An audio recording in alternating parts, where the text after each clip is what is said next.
მოგესალმებით, ეს არის პოდკასტის ყოველსიტყვა. მე ვარ მისი წამყვანი ბესიკმაშავა. ჩვენ მაუწყებლობთ ქალაქი ფოთიდან. ეს კი არის ჩემი YouTube არხი, აუცილებლად გამოგვიწერეთ, დაკომენტარეთ, ხოლო თუ კი მოგწონთ ჩვენი პოდკასტი, აუცილებლად დაგვიჭირეთ მხარი, დონაციის შესახებ ინფორმაციას იხილავთ აღწერაში და რა თქმა უნდა, თქვენი გვერდით გმონა ჩვენთვის ძალიან მნიშვნელოვანია. ახლა კი ნება მომეცი წარმოგიდგინოთ ჩვენი დღევანდელი ეპიზოდის სტუმარი, გიორგი ასტამაძე, ისტორიკოსი, ისტორიის დოქტორი. მოგესალმებით გიორგი და მადლობა რომ ხარ ჩვენთან ერთად და რა თქმა უნდა, რომ დაგვითმეთ დრო.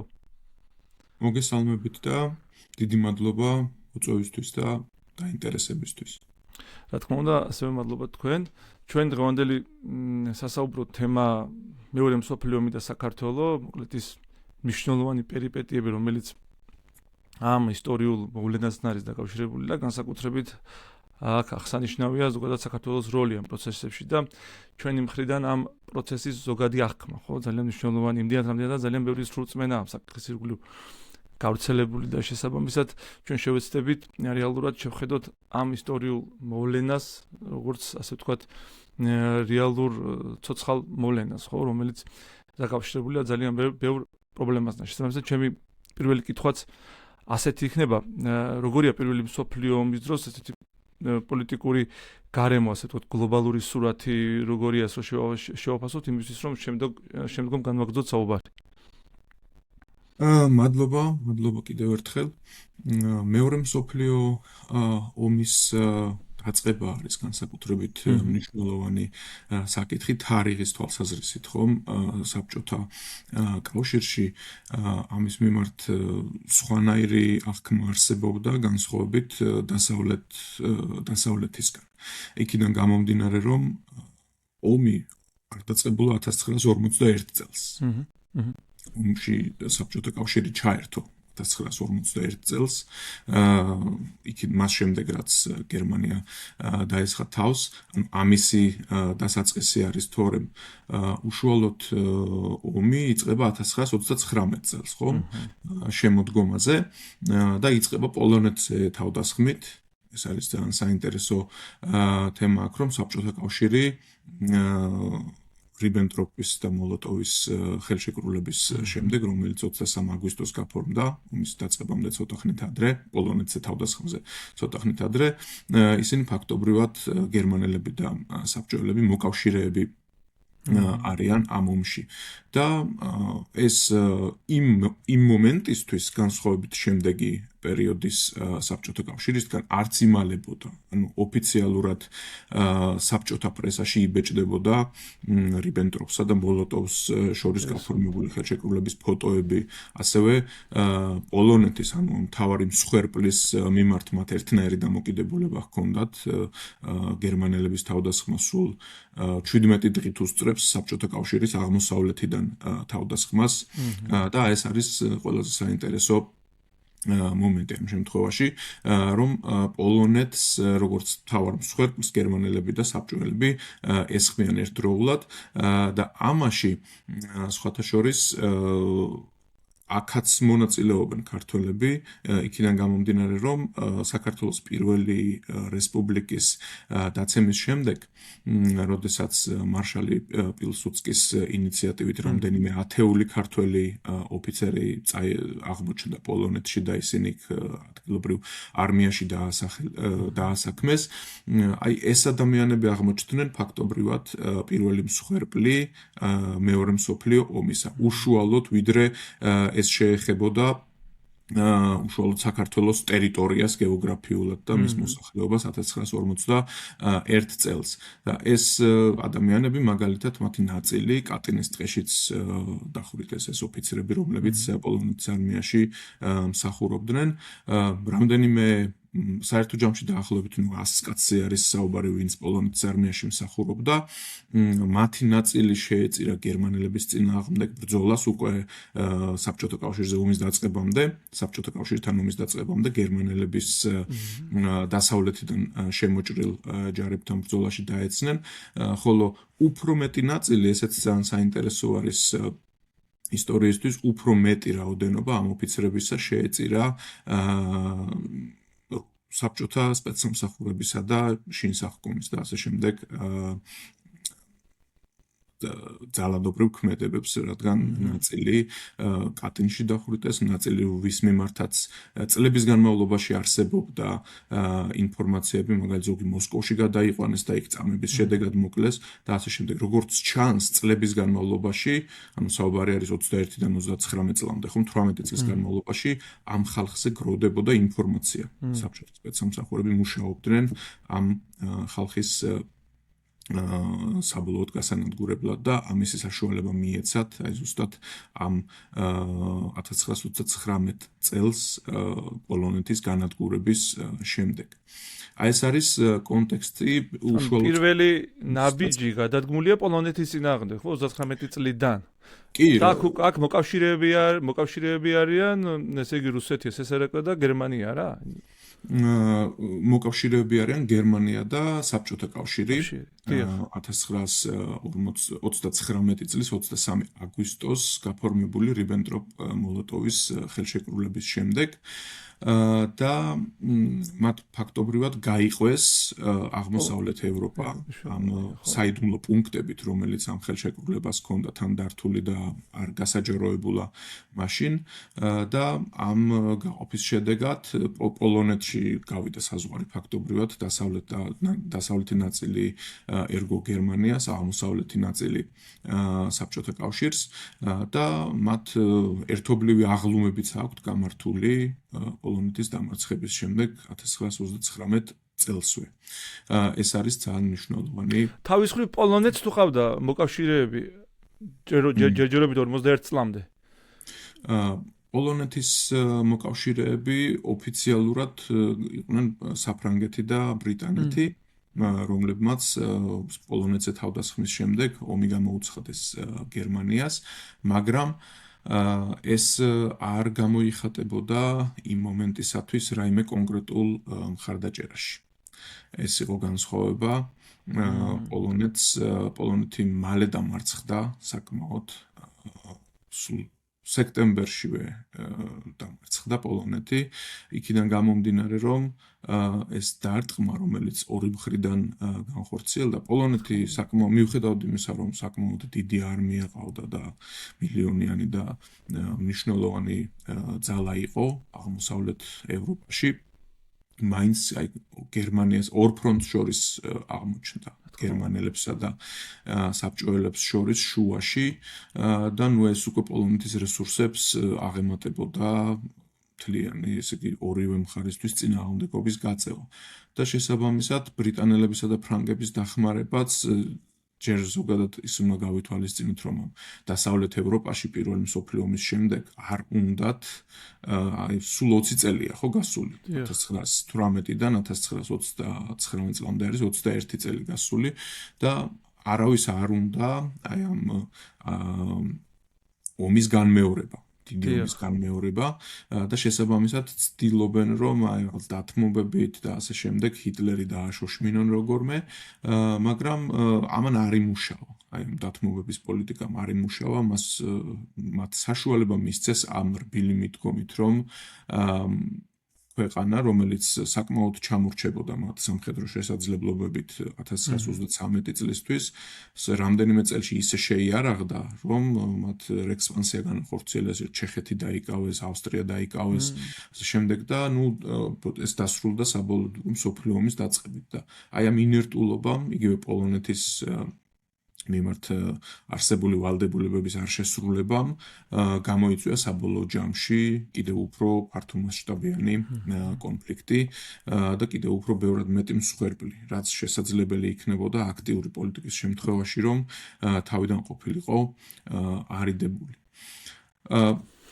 ამ შუალედში გვაქვს ასევე კიდევ ერთი ომი, რომელიც ფინეთში არის, ხო, მაგალითად, სამთვის ომი, აქაც მონაწილეობს საბჭოთა კავშირი, რომელიც ცდილობს დაიკავოს ფინეთი, ანუ აქ რო დავაკვირდეთ, ესე იგი პოლონეთის მიმართაც, ფინეთის მიმართაც, ესენი არის ტერიტორიები, რომლებიც შედიოდა რუსეთის იმპერიაში. ანუ ამ იმპერიული, მიუხედავად იმისა, რომ რომანოვები აღარ მართავენ ქვეყანას, ხომ სტალინური საბჭოთა კავშირი თავისი შინაარსით არის იმპერიალისტური რუსეთის გაგრძელება უბრალოდ სხვა შიდა პოლიტიკური სისტემით. აღარ არის ეს მონარქიული მმართველობა და გარკვეული გვარების ატონობა რუსეთში შიგნით, მაგრამ არის იგივე ტიპის იმპერიალისტური სულისკვეთება, უბრალოდ ამ კომუნისტური ელფერით, თეთრი ფერის დროშა ჩანაცვლა წითელი ფერის დროშით, მაგრამ ეს მისწრაფებები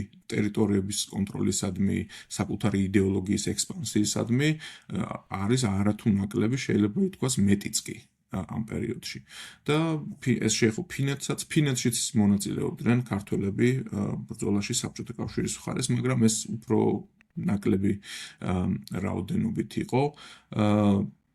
ფინეთი დამოუკიდებელი არის უკვე პირველი მსოფლიო ომის შემდეგ 1917-18 წლებიდან მოყოლებული ფინეთი გამოიყო რუსეთს და დამოუკიდებელი არის 21 წლის ამ პერიოდში ესე იგი გამოდის 39 წლისთვის 40 წლისთვის 22 წელი არის დაახლოებით რაც დამოუკიდებელია. და СССР ცდილობს პრინციპში მის და საბჭოთა კავშირის სტალინი ცდილობს რომ დაიკავოს ეს ტერიტორია გამზადებული ყავდა ასევე კომუნისტური მმართველობა წინასწარ ფინეთისთვის, მაგრამ მარშალ მანერჰაიმის ხელმძღვანელობით ფინელებმა მოახერხეს სერიოზული წინააღმდეგობის გაწევა, დიდი მსხვერპლი მიაყენეს და სტალინი დაყაბულდა, ასე რომ ვთქვათ, ის რაციონალური კაცი იყო და დაყაბულდა მხოლოდ კარელიის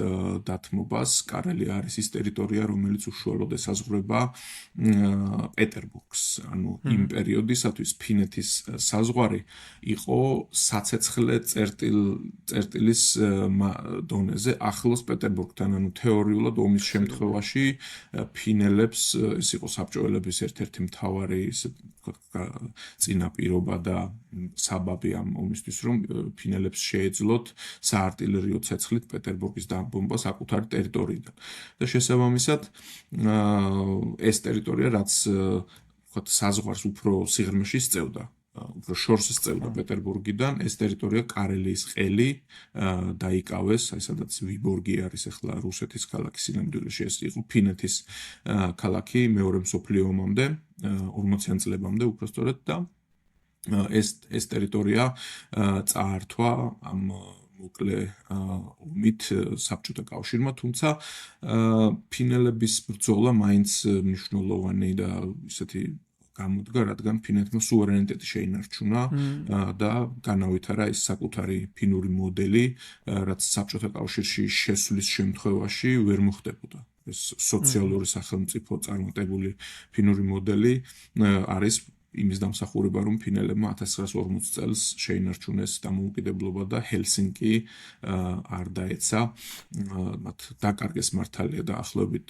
17% თუ სწორად მასოს ტერიტორიისა, მაგრამ შეინარჩუნეს დანარჩენი და იმ დანარჩენზე შექმნეს, მათ საკმაოდ ტერიტორია აქვთ ფინელებს დღესაც, შექმნეს წარმატებული სახელმწიფო. ან ფინელები ამ დროს მარტო იბრძვიან, ხო, პარტნიორების გარეშე? თვითონ ახერხებენ. კი, ფინელებმა მთლიანად მარტო იბრძოლეს, იყო რაღაც გარკვეული ტიპის დახმარებები დასავლეთის სახელმწიფოებიდან, მაგრამ არა ისეთი რაღაც მნიშვნელოვანი. ფინელების შემთხვევაში ბრძოლა იყო ძალიან თავდადებული, რომ წარმოვიდგინოთ რა განსხვავებაზეა ხომ საუბარი საბჭოთა კავშირის მოსახლეობის რაოდენობა ამ დროს იყო დაახლოებით 170 მილიონი ადამიანი მეორე მსოფლიო ომის წლებში, ხოლო ფინეთისა იყო 3 მილიონი, 3 მილიონზე ცოტა მეტი, ანუ უზარმაზარი განსხვავება იყო, არანაირი შედარებაც კი არ შეიძლებოდა, მაგრამ ფინელებმა მოახერხეს მოსახლეობის სხვადასხვა ფორმით ომში ჩაბმა დაახლოებით 70%-მდე ფინეთის მოსახლეობისა რაღაც ფორმით მონაწილეობდა ომში, ზოგი უშუალოდ იბრძოდა, ზოგი ზურგიდან ეხმარებოდა, ზოგი მუშაობდა ომში წასული ქმრის მაგივრად და ასე შემდეგ. ანუ მთელმა ერმა ყველაფერი გაიღო, რომ ამ ომში არ დედაქალაქი არ დაცემულიყო და არ დაეკარგათ დამოუკიდებლობა და შესაბამისი შედეგიც დაიდო. ანუ მსხვერპლი იმდენად მნიშვნელოვანი იყო. კონკრეტული ციფრით თქმა ძნელი არის, რადგან არ არის სანდო მონაცემები ოფიციალური ციფრები როგორც წესი განსხვავდება ხოლმე ძალიან რეალური მსხვერპლის რაოდენობისგან და ეს ზუსტად ისეთი ომი იყო, სადაც ძალიან დიდი იყო საბჭოელების მსხვერპლი და ამან აიძულა სტალინი, რომ დაყობულებულიყო კარელიის ყელის დაკავებას და ფინეთის დამოუკიდებლობის ცნობას. ძალიან საინტერესოა. ანუ ჩვენ რეალურად მივადექით ახლა 51 წელს. ერთ ყველაზე საინტერესო ისტორიულ ფაქტს, როცა პრაქტიკულად გერმანია თავს ესხმის საბჭოთა კავშირს და აი ამის წინაპირობები რა არის და როგორ ხდება ეს პროცესი ძალიან საინტერესოა. ეს ნამდვილად ძალიან საინტერესო საკითხი არის, რატომ ესხმის ხომ ჰიტლერი და შემდეგ გადავიდეთ უკვე საქართველოსაც უშუალოდ.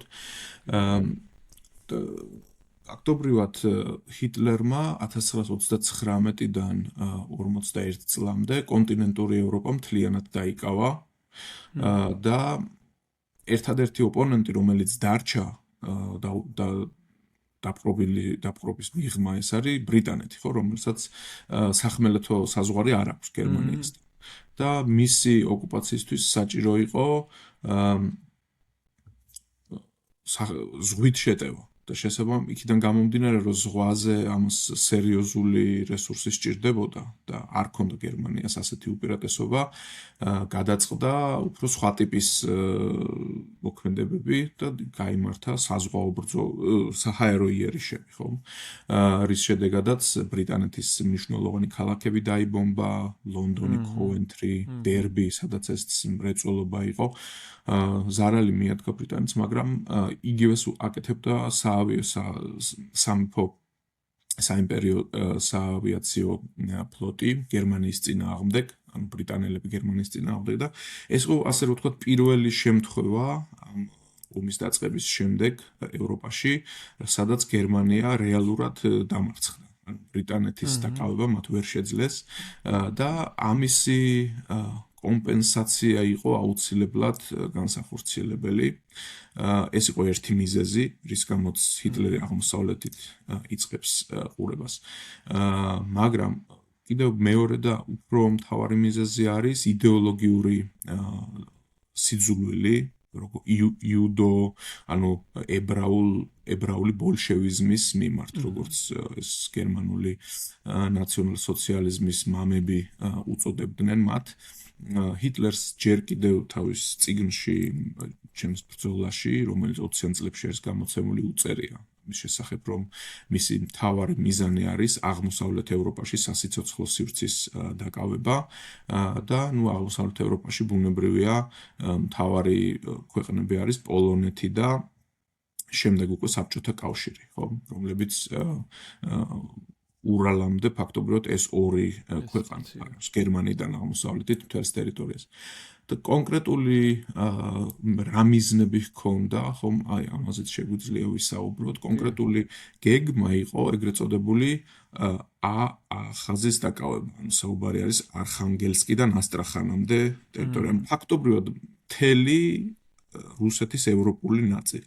ეს არის არხანგელსკი ჩრდილოეთ ყინულოვან ოკეანესთან ქალაქი, შემდეგ ურალის ქედზე უნდა ჩამოსულიყო საზღვარი და სამხრეთით ასტრახანი კასპიის ზღვასთან გაჩერდებოდა ეს იყო ასე რომ ვთქვათ მონახაზი გენერალ პოსტის, ანუ აღმოსავლეთის გენერალური გეგმის და რა უნდა მომხდარიყო ამ ტერიტორიაზე, ანუ საუბრის ჩანაწერი არსებობს, სტენოგრამა ჰიტლერსა და მის ერთ-ერთ მთავარ იდეოლოგ როზენბერგს შორის, რომელიც დაინიშნა ომის დაწყებამდე აღმოსავლეთის დაპყრობილი ტერიტორიების მინისტრად და მას უნდა განესაზღვრა ფაქტობრივად ამ ტერიტორიაზე რა მოხდებოდა და როზენბერგი იყო სხვათა შორის რუსეთში დაბადებული გერმანელი რუსეთის იმპერიაში, მაგრამ არა უშუალოდ რუსეთში, არამედ ესტონეთში, დღევანდელ ესტონეთში და იყო ღრმად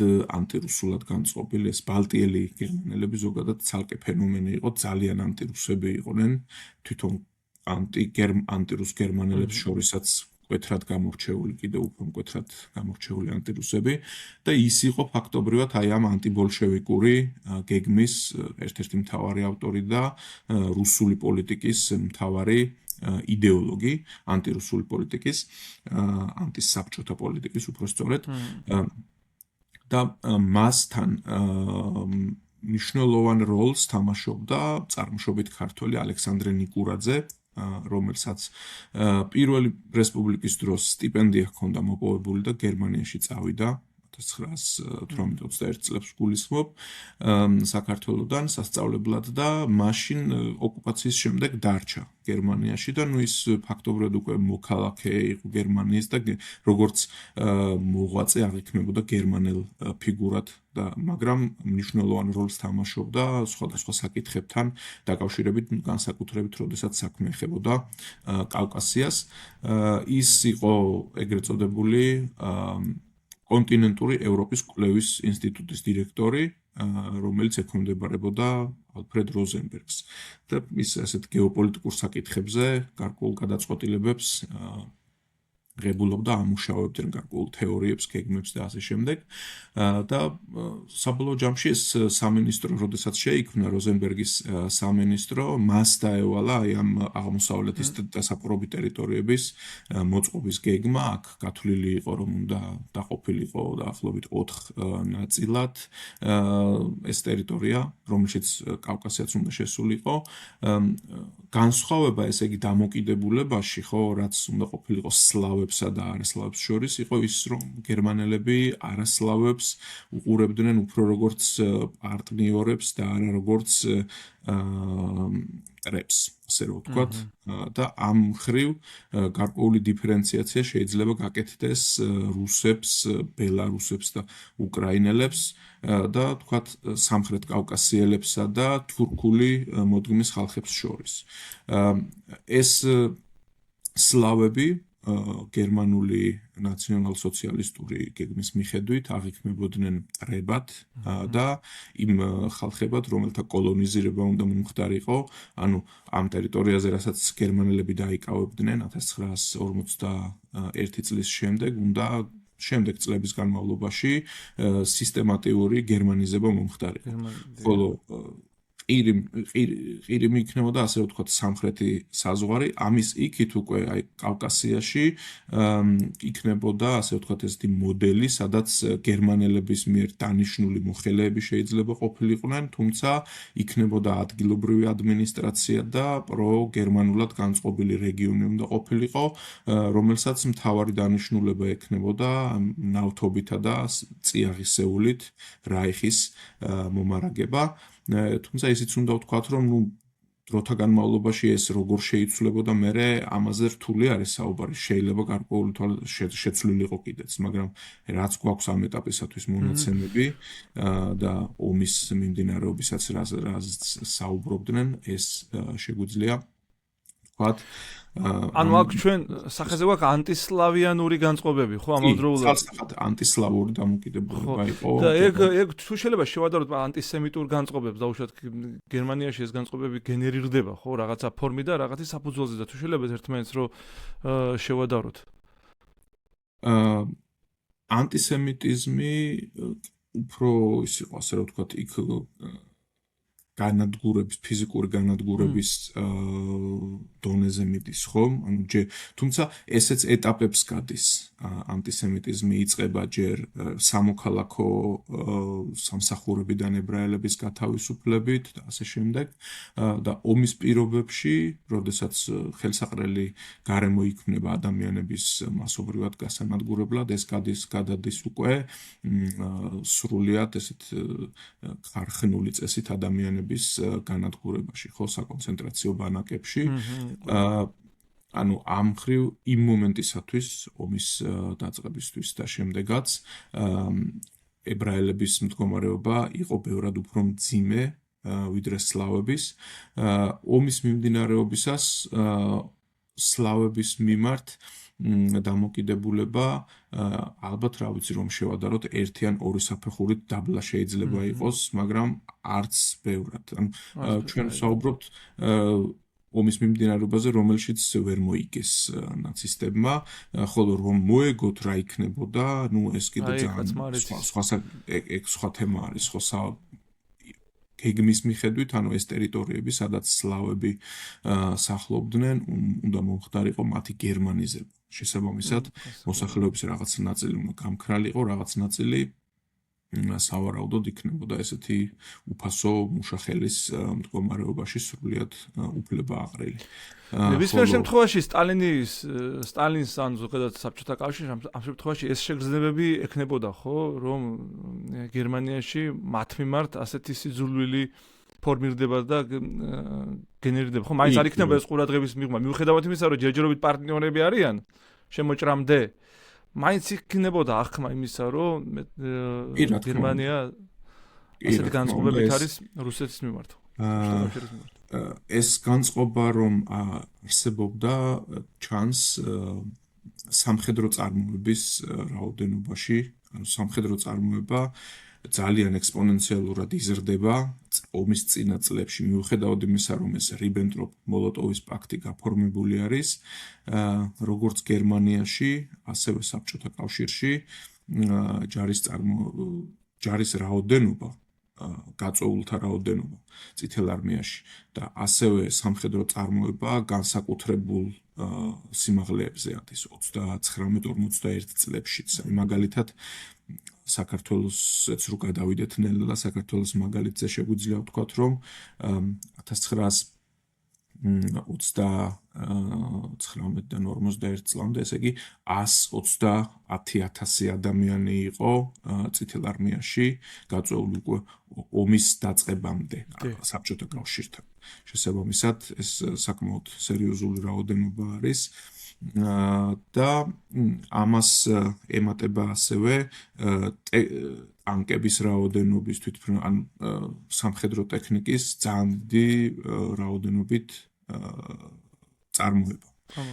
ომის დაწყების მომენტშივე რაოდენობრივი თვალსაზრისით გულისხმობ 1941 წელს საბჭოთა კავშირს ჰქონდა ყველაფერში უპირატესობა გერმანიასთან შედარებით, ანუ ადამიანური რესურსებით ბუნებრივია, იმიტომ რომ ზოგადად მოსახლეობის რაოდენობით ბევრად აღემატებოდა გერმანიას, მაგრამ ასევე ტანკების რაოდენობით, თვითმფრინავების რაოდენობით და შეიარაღება ზოგადად საბჭოთა კავშირს ჰქონდა ყველაფერი მეტი, მაგრამ გერმანელების წარმატება პირველ წელს უკავშირდებოდა ხარისხში განსხვავებას და ამან გამოიწვია ეს დიდი კატასტროფები, პირველი ეს მილიონობით მსხვერპლი და სამხედრო ტყვეების ჩავარდნა წითელი არმიის განადგურება ფაქტობრივად, რაც მოხდა 1941 წლის განმავლობაში.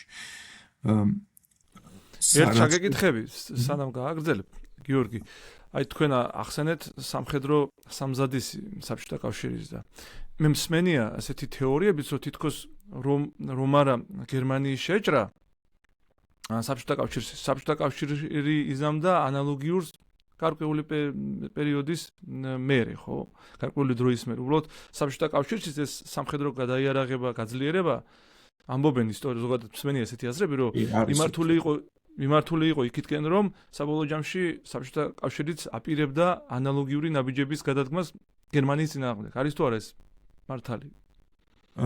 ეგ თეორია ოფიციალურად არსებობს, არა ჭორების დონეზე, არამედ წიგნებიც არის მაგასთან დაკავშირებით, გერმანიაშიც მათ შორის დაწერილი საკმაოდ მაღალ კვალიფიციური ისტორიკოსების მიერ, მაგრამ ასე რომ ვთქვათ, ფართოდ მაინც არ მიიჩნევა, რომ ეგ რეალურია, რადგან არ არსებობს ამისი დამადასტურებელი შესაბამისი რაოდენობის მასალა. ზოგადად აი მაგის დადასტურება, რომ აი ეს რას იზამდა, ხომ ძალიან ძნელია. მაშინ კონკრეტული გეგმა არსებობდეს, რაც ესენი კონკრეტული გეგმა, რომელიც თქვათ ამ დროს აპირებდა სტალინი გერმანიაზე თავდასხმას, ესეთი რამე არ არსებობს, მაგრამ იქიდან გამომდინარე, რომ თქვათ რაოდენობა გაიზარდა ჯარების, ასევე საზღვართან განლაგებული ჯარების რაოდენობა მატულობდა გერმანიასთან, ამაზე დაყრდნობით აკეთებენ ძირითადად მასეთ დასკვნას, მაგრამ ეგ იქიდან გამომდინარე იყო, რომ გერმანიამ მოახდინა მთელი ევროპის ოკუპაცია და ფაქტობრივად საბჭოთა კავშირი იყო მხოლოდ რომელიც ესაზღვრებოდა მას 1941 წლისთვის სახმელეთო საზღვრით ევროპაში და ეს ბუნებრივია თან აი რეჟიმის ბუნებიდან გამომდინარე ნაციონალ-სოციალისტური რეჟიმის და იქიდან გამომდინარე რაც მათ ჰქონდათ ოფიციალურად გაცხადებული მისწრაფებების საბჭოეთის მიმართ ბუნებრივია უსაფრთხოების ზომების გაზრდას სტალინი ხელს უწყობდა. სოლიდურად. ცხადია ეს არის ლოგიკაში ჯდება, მაგრამ თეორიულად მომავალში რა იქნებოდა ახლა ეს მრავალი წლის შემდეგ მაგის თქმა არც არის სერიოზული მაგაზე საუბარი. მაგას ვერ ვიტყვით ხა 10 წლის შემდეგ რა მოხდებოდა ჰიტლერი რომ თავს არ დასხმოდა გერმანია ძალიან რთული სათქმელი არის. პირველ წელს რეალურად გერმანია რო შემოიჭრება საბჭოთა კავშირს წინ მიიწევს, ხო? ანუ პირველ წელს მათ დიდი უპირატესობა შეიძლება ითქვას და ამ შემთხვევაში რა ხდება საბჭოთა კავშირის მხარეს, ხო? ამას როგორ აღიქვამს რეალურად საბჭოთა კავშირი და მისი იდეოლოგია, ასე ვთქვათ, მისი მანქანა. პირველ ეტაპზე და საქართველოზე გავაკეთოთ, ხო? კი, რადგან ჩვენს გადაცემას საქართველოზე ჰქვია სათაური. როდესაც გერმანია შემოიჭრა 1941 წლის 22 ივნისს, ეს იყო ძალიან მძიმე შოკი.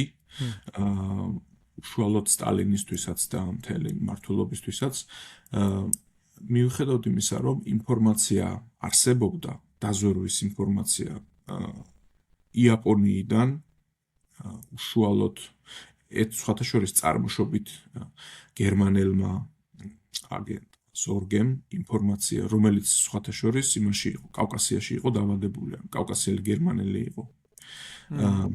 კი, და შემდეგ იაპონიაში მუშაობდა ოფიციალურად თვითონ ჟურნალისტი იყო სინამდვილეში მუშაობდა მოკლედ საბჭოთა დაზვერვაზე მას ჰქონდა იქ მნიშვნელოვან ფიგურებთან ინფორმაცია გაცვლა და იაპონიიდან მოიპოვა მოკლედ ინფორმაცია რომ გერმანია აპირებდა საბჭოთა კავშირზე თავდასხმას ზუსტი დღე და რიცხვი არ იცოდა მაგრამ სადღაც იმ გაზაფხულის განმავლობაში ასეთ თემაზე იყო საუბარი, ეს ინფორმაცია მიაწოდეს შემდეგ საბჭოთა სპეცსამსახურებმა სტალინს და მაგრამ მან არ გაიზიარა. და აქედან გამომდინარე ძალიან ეს მძიმე შეცდომა დაუშვა. მას არ ეგონა რომ ჰიტლერი ასე მალე 39 წლის აგვისტოში გააფორმეს თავდაუცხრელობის ხელშეკრულება, რომ ასე მალე ხო არასრული 2 წლის შემდეგ მოახერხებდა ძალების მობილიზებას და საბჭოთა კავშირზე თავდასხმას. არ ეჯერა ბოლომდე. და შესაბამისად პირველი მდგომარეობა საბჭოთა კავშირზე ძალიან მძიმე აღმოჩნდა, რადგან ეს მილიონობით მსხვერპლი და ჩავარდნილი იყო სულ რამდენიმე კვირაში და რამდენიმე თვეში ხო ომის დაწყებიდან. და ამან გამოიწვია სერიოზული მოქმედებების საჭიროება ფაქტობრივად საბჭოთა კავშირზე რაც დიდი უპირატესობა ჰქონდა გერმანიასთან ეს იყო ეს უკან დახევის სივრცე რადგან არის ქვეყნები რომლების ბოლომდე ოკუპაცია თითქმის შეუძლებელია ანუ რუსეთის, ჩინეთის ამ ხელა ქვეყნების მთლიანად დაკავება არის ძალიან რთული თორემ რუსეთი რომ ყოფილიყო თუნდაც აი მარტო რაც 5 ჯერ დიდი გერმანიაზე ან 10 ჯერ დიდი მისი ოკუპაცია მოხდებოდა 41 წელსვე ბოლომდე ისედაც ბეწვის ხიდზე გაიარეს, რაღაც ბევრი რაღაც გარემოება დაემთხვა, რამაც მოსკოვის დაცემას ხელი შეუშალა, მაგალითად ის რომ წესით ოპერაციის დაწყება ჰიტლერის მიერ 41 წლის მაისში იგეგმებოდა, მაგრამ შემდეგ იქ იტალიელებმა იქ ბალკანეთში რაღაცები აკეთეს და მოკლედ ბალკანეთში მოუწია ჰიტლერს ჩარევა და ბალკანეთის ოპერაციამ ერთი თვე გასტანა და ეს ერთი თვე საბოლოოდ მერე თვენახევარით გადაიდო დაახლოებით ოპერაცია ბარბაროსას დაწყება საბჭოთა კავშირის წინააღმდეგ მაისის დასაწყისის ნაცვლად ივნისის 22-ში დაიწყო. აი ამ თვენახევარმა მერე მოიყვანა ის ზამთარი, რომელმაც გადაარჩინა ფაქტობრივად მოსკოვის დაცემა. მოსკოვი რომ დაცემულიყო, იქნებოდა ძალიან ძნელი შემდეგ ომის შესაბამის უტრიალება პრაქტიკულად რაც მოახერხა. იქიდან გამომდინარე რომ ეს საბჭოთა კავშირი ისეთი ტიპის სახელმწიფო არის, სადაც აი დედაქალაქში იყრის ყველანაირი კომუნიკაცია. ფაქტობრივად თავს ეს ყველანაირი სამხედრო თუ სხვა ტიპის კომუნიკაცია, ეკონომიკური ტიპის ეს მილსადენები და ასე შემდეგ დედაქალაქზე არის კონცენტრირებული, ძალიან ბევრია მოსახლეობა დედაქალაქისა და ასე შემდეგ. და ეს რომ არ მოხდა, ამან შეუწყო ხელი დიდწილად საბჭოთა კავშირის მიერ ომის შემოbrunებას. რაც შეეხება საქართველოში როგორი არის განწყობა, ეს კიდევ ცალკე საკითხია. საქართველოში უკვე ომის დაწყების მომენტში ფაქტობრივად ესეთი პროპაგანდისტული ჯგუფები იწყებენ მუშაობას, რომელთა მიზანი არის რომ ერში გააღვივონ ნაციონალისტური თვითშეგნება, რომ გერმანელები დახატონ როგორც მტრები არა მხოლოდ რუსების, არამედ ასევე ქართველებისა. აი მაგალითად საინტერესო არის, რომ 1918 წელს, როდესაც ქართველების თხოვნით შემოვიდა გერმანია დასაცავად საქართველოში და მათი მხარდაჭერით გამოცხადდა დამოუკიდებლობა რუსეთისგან, ბროშურა გამოსცეს 1941 წელს მიხეილ გაბრიჩიძის რედაქტორობით, სადაც გერმანელები ოკუპანტებად არიან წარმოჩინებული, ანუ ფაქტის პირდაპირი გაყალბება არის 1918 წლის კონტექსტის გადაგდება და ჩასმა 1941 წლის კონტექსტში, წიგნს ასე ჰქვია პირდაპირ გერმანელი ოკუპანტები საქართველოში და რაღაც გაზეთებიდან აქვთ ამონარიდები გაკეთებული, აი ვთქვათ თუ კი სადმე რომელიმე სოფელში რაიმე შელაპარაკება მომხდარა გერმანელ ჯარისკაცსა და ქართველ გლეხს შორის 1918 წელს ესეთი ტიპის ინფორმაცია აქვთ გადამოცემი პატარა ბროშურა არის ასე რომ ვთქვათ, არადა ნუ რეალურად ურთიერთობა ძალიან კარგი იყო მაშინდელ საქართველოს ხელისუფლებასა და გერმანიის მისიას შორის თბილისში.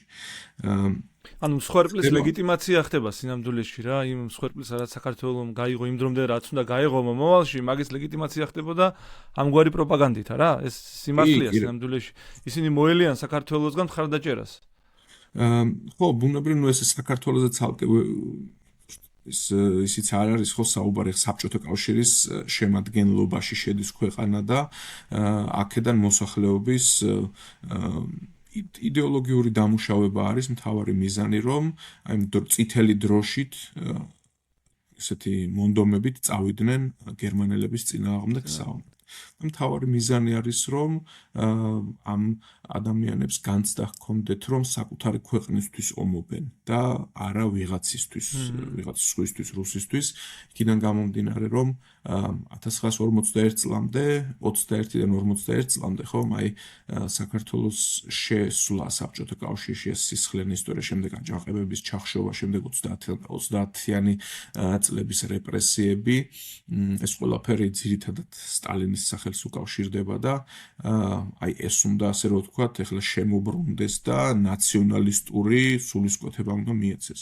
და ფაქტობრივად აი ამ ომმა, რომელიც გერმანიამ დაიწყო საბჭოთა კავშირის გასანადგურებლად, ხომ? საბოლოო ჯამში პირიქით შედეგი მოიტანა საქართველოს შემთხვევაში, ფაქტობრივად ესეთი სტალინისტური ნაციონალიზმი ჩამოყალიბდა. აი საბჭოთა კავშირს მანამდე, ამ ომამდე არ ქონდა რაღაცა ესეთი შემკვრელი ისტორია, რაც აი ამდენ სხვადასხვა ხალხებს რაღაც ერთად შეკრავდა და ამ ომმა, რომელმაც ამდენი მსხვერპლი მოიტანა, ხო, სადღაც 27 მილიონამდე საბჭოთა მოქალაქე გარდამოკდა ან სხვადასხვა მიზეზით გარდაიცვალა ამ ომში, უკვე შემკვრელი მუხტი შეიძინა. იქიდან გამომდინარე, რომ მათ აი გაუჩნდათ ეს საერთო წარსული, სადაც ერთად იომეს და ასე შემდეგ 1921 წლამდე, 41 წლამდე ეს არ იყო მთლად ასე, უფრო ესეთი ყიფე ის იყო გაერთიანება. მაგრამ საქართველოსაც დიდი მსხვერპლი აქვს საკუთრივ ამ ომში მონაწილეობის. კი, მაგაზე შეგვიძლია დეტალებში ვილაპარაკოთ ახლა. ჯერ ზოგადად როგორ მოხდა გაწვევა და რამდენი ადამიანი გაიწვიეს ხომ საბჭოთა კავშირიდან, ამაზე სხვადასხვა ციფრები არის, ესეთი ერთიანი ციფრების თქმა ზოგადად უნდა ვიცოდეთ, რომ მსოფლიო ომის ნაირი მასშტაბური ომების შემთხვევაში ძალიან რთულია. იმიტომ რომ აქ საუბარი არის 7-6-ნულიან იმაზე ხომ ან მილიონობით ადამიანზე, ეს არის უზარმაზარი მასების გადაადგილება ერთი ადგილიდან მეორეზე და ასე შემდეგ. საქართველოდან ზუსტად ვიცით, რომ დაახლოებით 130,000 კაცი იყო 41 წლამდე გაწვეული. ეს ბუნებრივია მოყვა იმ პირველივე ტალღაში, რომელსაც გერმანელებმა დაარტყეს 41 წელს და ნუ იქ ბევრი მოკლეს ან ტყვედ ჩავარდა. შემდეგ 41 წლის 22 ივნისიდან 44 წლის დეკემბრამდე, როდესაც გაწვევა ხდებოდა, 45 წელს გაწვევა აღარ იყო საჭირო, იმიტომ რომ ომის ბედი უკვე გადაწყვეტილი. ძირითადად 44-შიც ვინც გაიწვიეს, იქ ბევრი ფრონტზე საერთოდ არ წასულა.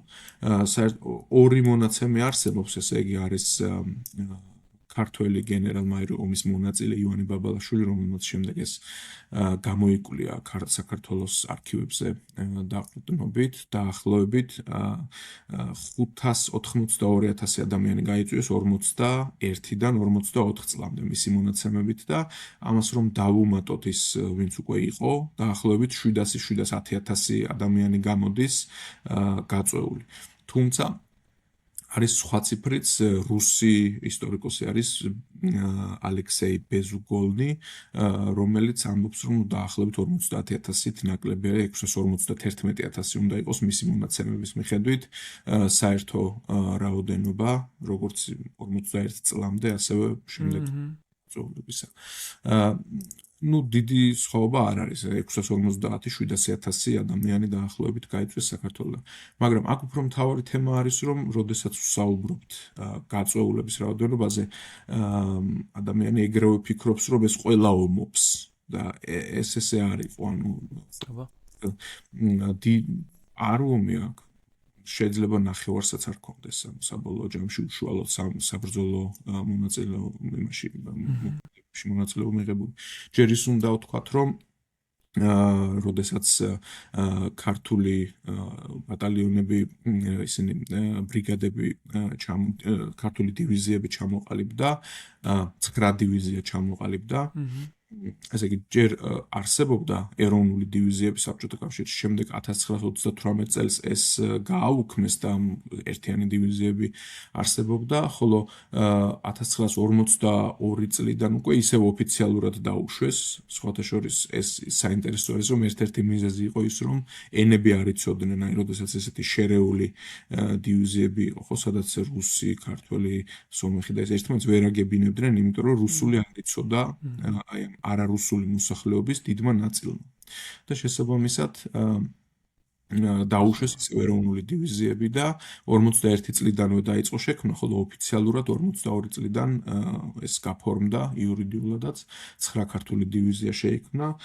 ამ დივიზიებზე უნდა ვთქვათ, რომ თითოში არის დაახლოებით 10,000, ცოტა მეტი მებრძოლი, მაგრამ ეს ყველა არ არის უშუალოდ ფრონტის ხაზზე გერმანელების წინააღმდეგ. აი მაგალითად 3 დივიზია იდგა თურქეთის საზღვარზე, თურქეთთან ომი არ მომხდარა, შესაბამისად ეს 3 დივიზია, ესე იგი 30,000 კაცი საერთოდ არ ჩაბმულა ომში საბრძოლო მოქმედებებში არც ერთი დღით.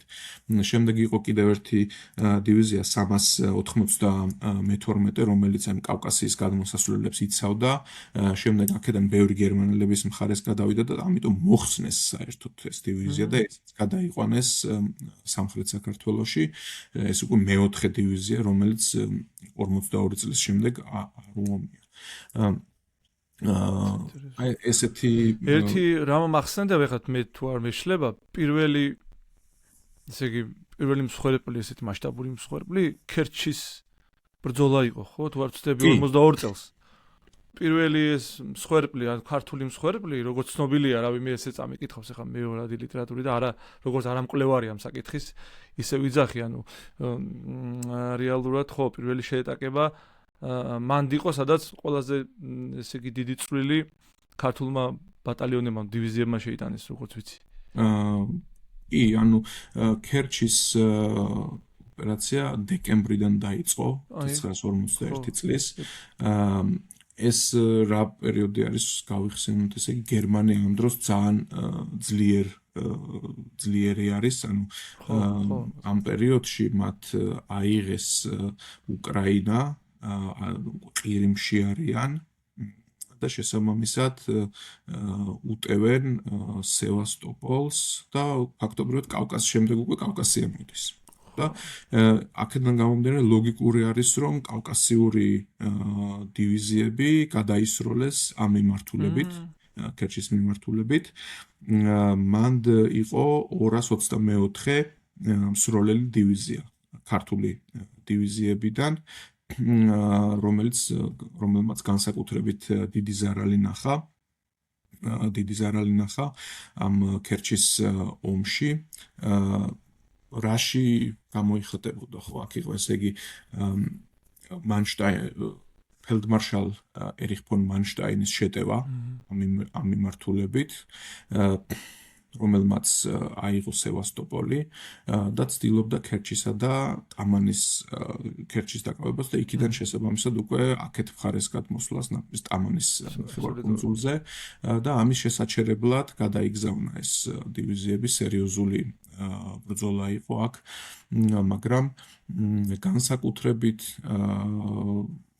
ისე რომ ვთქვათ სარდლობამ საბჭოთა სარდლობამ ვერ გაუძლო გამოწვევებს და ის დიდი მსხვერპლი რაც იყო ომისათვის ქერჩის ბრძოლისათვის ძირითადად დაკავშირებული იყო არაორგანიზებულობასთან საბჭოთა სამხედრო ხელმძღვანელობისა ამ ადგილზე ომის ამ ფრონტზე რადგან გერმანელებმა მოახერხეს მაინც დაკავება ეს ქერჩის 1941 წლის 42 წლის მაისამდე მიდიოდა საბოლოო ჯამში ეს ფრონტი და აქედან ფრონტზე ყირიმის ფრონტზე გაიგზავნა დაახლოებით ესე იგი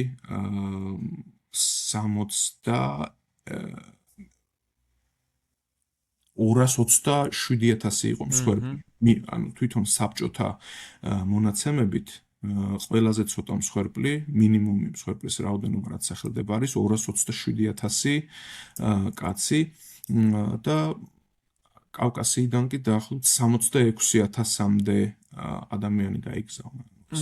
დიდი ციფრი არის და მათ შორის აი 224 მსროლელი დივიზია ქართულიც და მისი დიდი ნაწილი დაიღუპა ანუ 1800-დან 2500 კაცამდე არის გადარჩენილი ანუ დანარჩენი განადგურდა ეს არის დაახლოებით 80% იყო დანაკარგი. საერთოდ ჯამში ეხლა ეს დანაკარგები ხო ამ პირველივე წლებში შეიძლება თუმცა საერთოდ ჯამში ამ დანაკარგმა რაც საქართველოს მიადგა მან დემოგრაფიული პრობლემები ძალიან უზარმაზარი იყო ხო რის შესახებაც ძალიან ცოტა საუბრობენ ხოლმე. დანაკარგები ქართველების მხრიდან ამ გაწეული დაახლოებით 700,000 ჯარისკაციდან ოფიციალურად ყველაზე ხშირ ციფრად სახელდება 300,000 ადამიანი. მაგრამ ну დანაკარგი ნებისმიერ შემთხვევაში ძალიან დიდია. ნებისმიერ შემთხვევაში, იმიტომ რომ მოსახლეობის რაოდენობა ამ დროს იყო სულ 3.500.000 დაახლოებით. მაგრამ ეს 300.000 ციფრი არის გადაჭარბებული, ამაზე ისტორიკოსი დიმიტრი სილაქაძე მუშაობდა ციფრების საკითხზე და როგორც აღმოჩნდა ამ ციფრს იყენებენ 300.000 მხოლოდ ეს უბრალოდ მოსახლეობის რაოდენობის შედარების მეთოდით, ანუ რომ რა იყო მოსახლეობის რაოდენობა 41 წელს და რა იყო 46 წლის 1 იანვარს. და ეს სხვაობა არის 300.000, მაგრამ ასე პირდაპირ ვერ ვიტყვით, რომ ეს 300.000 ომში დაეცა, ომში მოკლეს, იმიტომ რომ ამ პერიოდში არ უნდა დაგვავიწყდეს, რომ საქართველოსდან იყო გადასახლებების ტალღები, ანუ ადამიანები გადაასახლეს ათობით ათასი, აი მაგალითად შეგვიძლია ვთქვათ, საინტერესოა სხვა ეს არის. იმ მოსახლეობის საერთო რაოდენობაში ხომ არ არის მარტო მებრძოლები ხარ საერთო რაოდენობაზე საუბარი და გადაასახლეს მაგალითად გერმანელები, კავკასიელი გერმანელები და ეს იყო 23.850 ადამიანი, რომლებიც გადაასახლეს დედაწულიანად, თლიანად, რაც შეიძლება 100 ადამიანი დარჩენილიყო, მხოლოდ ისინი, ვინც ქართველზე იყო გათხოვილი ან ადგილობრივზე დაქორწინებული, მოკლედ რო ვთქვათ. ანუ დაახლოებით 23.850 ადამიანი გადაასახლეს, მხოლოდ გერმანელები. ეს მიმდინარე პერიოდში ხდება, ხო? ომის მიმდინარე პერიოდში. კი, 41 წელსვე გამოიცა ეს ბრძანება, მას შემდეგ რაც ჰიტლერი თავს დაესხა, გერმანია თავს დაესხა საბჭოთა კავშირს, ჩათვალეს, რომ გერმანელების ყოფნა ამ ევროპულ ნაწილში საბჭოთა კავშირისა საფრთხეს წარმოადგენს, რადგან ისინი ითანამშრომლებენ მათ გერმანელებთან, თუ ისინი დაიკავებენ ამ ტერიტორიებს და მთელი საბჭოთა კავშირიდან ეთნიკური გერმანელები გადაასახლეს შორეულ აღმოსავლეთში. ზოგი ციმბირში, ზოგი შუა აზიაში. და საქართველოსდან ეს ციფრი ვთქვით უკვე 23.850 ადამიანი. და შემდეგ უკვე 1944 წლის ბოლოს გადაასახლეს ასევე სამხრეთ-დასავლეთ საქართველოსდან კიდევ უფრო მეტი რაოდენობა ადამიანებისა და ზუსტი ციფრი რთული სათქმელია, დაახლოებით 100.000. 90-დან 120.000. მაგრამ ეს არაგერმანელები იყვნენ, რომ ხაზი რო გაუწევთ, ხო? არ აქვს საუბარი არის მუსლიმებზე, ეგრეთ წოდებულ თურქმესხებზე, ანუ სამცხე ჯავახეთში მცხოვრებ მუსლიმებზე, მათ შესახებ ოფიციალური ინფორმაციით ეს გადასახლებები მოხდა, იმიტომ რომ თურქული იყო მათი განწყობები, მაგრამ ნუ ეხა 44 წლამდე რომ არ გადაასახლეს, 44 წლის ბოლოს გადაასახლეს და რა უნდა გაეკეთებინა ეხლა 44 წლის ბოლოს ომი თვეების დარჩენილი იყო და ცხადი იყო, რომ გერმანია მარცხდებოდა. სავარაუდოდ ეს უკავშირდებოდა იმას, რომ საბჭოთა ხელისუფლება აპირებდა აი ამ ართვინის, არდაგანის და ყარსის ოლქების მოთხოვას, თურქეთისგან ჩამოჭრას და იქ უნდოდა რომ საკუთარი სისტემისათვის ლოიალურად განწყობილი ადამიანები ჩაესახლებინა. და ამისათვის ალბათ საჭირო ჩათვალეს პროთურქულად განწყობილი მუსლიმების, ყოველ შემთხვევაში ოფიციალურად ესე აღიქმებოდა ადამიანების მოცილება და ანუ დაახლოებით 100.000 ადამიანი გადაასახლეს აქედან. ანუ უკვე ვთქვით დაახლოებით 130.000 ადამიანი, რომლებიც მასობრივად გადაასახლეს საქართველოსდან, ეს ბუნებრივია იწვევს მოსახლეობის რაოდენობის შემცირებას, მაგრამ ისინი ომში არ დაღუპულან. შესაბამისად, აი ეს არსებობს ასევე სხვა მონაცემი, რაც დიმიტრი სილაქაძემ გამოიყენა, ეს არის შემდეგ 40 წლის თავთან დაკავშირებით ომის დასრულების შემდეგ არის რაღაც წიგნაკები წიგნები არის გამოცემული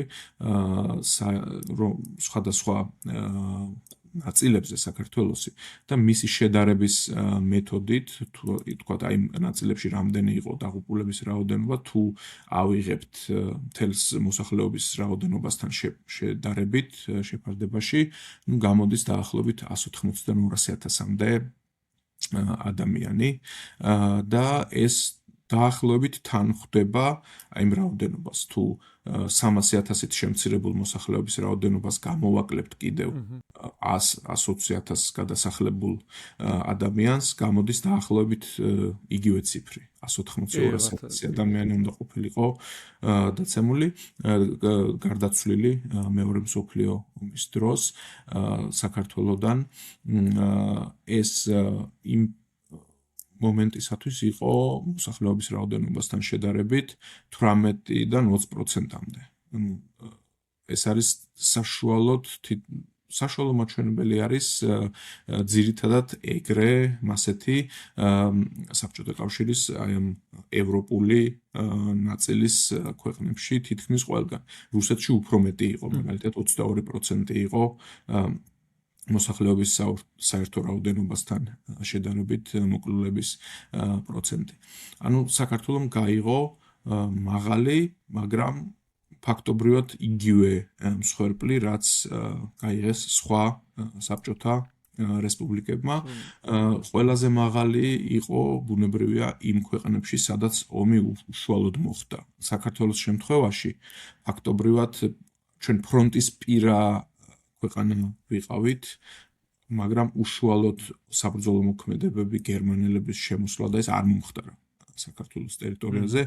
ზუსტად აი როდესაც საზღვართან იყვნენ მოსულები 1942 წელს იყო ეს ყველაზე დიდი საფრთხე გერმანიის მიერ ამიერკავკასიის დაკავებისა. მაშინ მოხდა ფაქტობრივად გარდატეხა სამგან ფრონტებზე, ეს იყო სტალინგრადთან, კავკასიას მთებზე და ჩრდილოეთ აფრიკაში, ანუ სამივეგან პარალელურად დამარცხდა ვერმახტი, იქ მოკავშირეების, ბრიტანელებისა და ფრანგების, ხოლო აქ საბჭოთა კავშირის წინააღმდეგ. საერთო ჯამში ახლა რახან ამ საკითხს მივადექი და მე კიდევ ერთი საკითხი დაგვრჩა განსახილველი. ამ კონტექსტში მინდა გკითხოთ, საერთო ჯამში საბჭოთა კავშირის გამარჯვება და გერმანიის მარცხი არ არის, ასე ვთქვათ, მხოლოდ საბჭოთა კავშირის კისერზე, როგორც თქვენ თქვით, გერმანიას რამდენიმე ფრონტი ჰქონდა გახსნილი, ხო? და მათ შორის ამ პროცესში აქტიურად იყო ჩართული როგორც ბრიტანეთი, ასევე ამერიკაც, ხო? და აქედან გამომდინარე, ეგ გერმანიის დამარცხება უფრო ერთობლივი ძალების შედეგია, ვიდრე საბჭოთა კავშირის თუ ვცდები მე, როცა ამას საუბრობ დაუშვით. არა, რა თქმა უნდა, ეგრეა. მხარდაჭერის გარეშე საბჭოთა კავშირი ვერ მოახერხებდა გამარჯვებას უდიდესი ალბათობით. ყველაზე მეტად საბჭოთა კავშირის მხარდაჭერა სჭირდებოდა 1941 წელს და 42 წლის პირველ ნახევარში, როდესაც მისი ეკონომიკა და რესურსები არ აღმოჩნდა საკმარისი გერმანიის შესაჩერებლად. და ეს ლენდლიზის პროგრამა, მაგალითად, რომელიც ამერიკის შეერთებული შტატების მიერ გადაიცა ზუსტად აი 41 წლის ზამთარში, ზამთრიდან მოყოლებული, მან გამოიწვია საბჭოთა ჯარების გადაადგილების ტემპის გაზრდა, იმიტომ რომ ამერიკული მანქანები შევიდა იქ. არა მხოლოდ სამხედრო ტექნიკაზე მაინც და მაინც საუბარი, არამედ ომი არის პირველ რიგში მომარაგება, ხო? სისწრაფე ამ მომარაგების, ჯარების, საკვების მიტანა, იარაღის და ასე შემდეგ.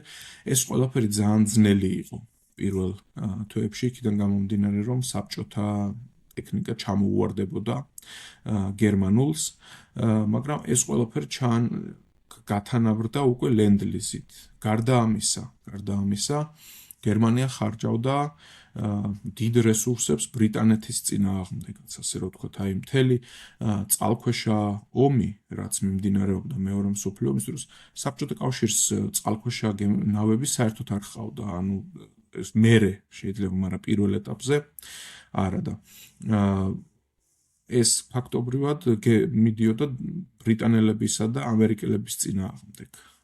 ეს წყალქვეშა რესურსები, ამას ხო წარმოება სჭირდება, ანუ ეს არ არის მარტო უშუალოდ საბრძოლო მოქმედებები, ანუ ჩვენ უნდა შევადაროთ თუ რამხელა რესურსი იხარჯებოდა იქ ადამიანური თვითონ გერმანიის შიგნითაც. ეს რესურსები რო ყველაფერი მიმართული ყოფილიყო მხოლოდ საბჭოთა კავშირის წინააღმდეგ, ეს ბევრად დიდ უპირატესობას მისცემდა ვერმახტს. გერმანია სხვათა შორის იყენებდა